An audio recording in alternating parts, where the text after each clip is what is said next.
Some people look at army life and wonder, how do you live like that? Always moving, never settling, packing up every few years, setting up a new home from scratch again and again. And the questions majorly that follows are, how do you stay without your family? Who looks after them when you're gone? From the outside, it all looks very unstable, unsettling, and to many of you all, unnatural. Jai Hind everyone, I am Lieutenant Colonel Barsha Rai, and to all that I've heard and understood, all I can say is it is all about perspective. You see, for a soldier, this constant movement, this uncertainty, it is not seen as a disruption. It is a part of their service. It is not a burden, it is a badge.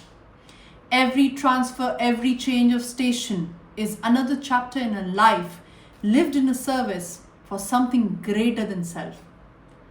And it is not just the soldier who stands up for this or who understands this, but their entire family does.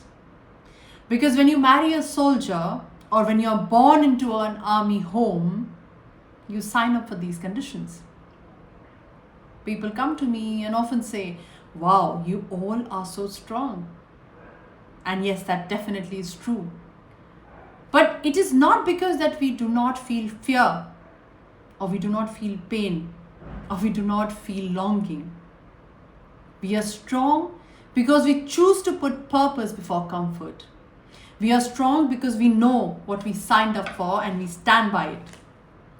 We are strong because we trust our training, our bond, and we trust the most important belief that nation comes first, always and every time.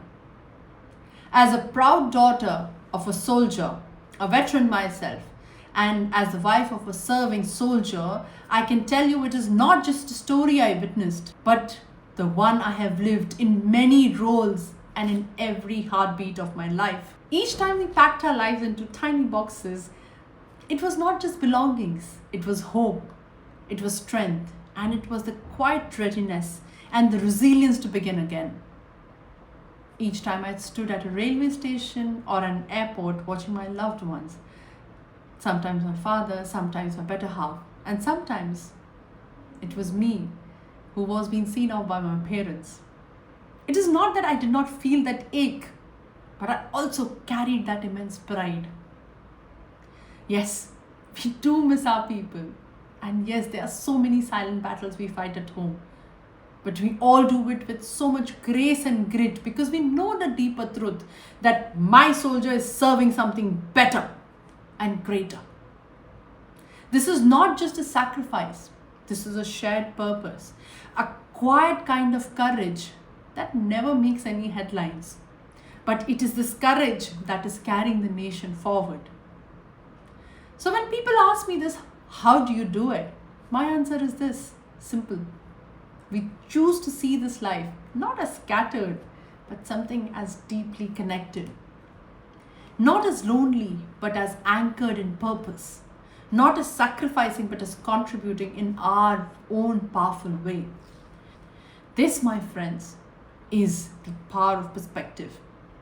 You see, same circumstances seen by different people in different lenses. While one sees a fractured family, we see a fortified one. While one sees just absence, we see presence and we feel it in so many different forms.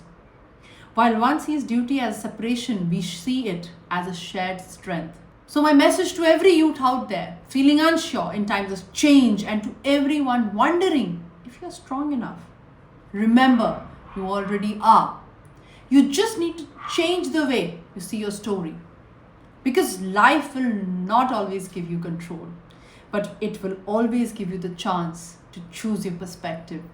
And sometimes perspective is more powerful than anything else in the world.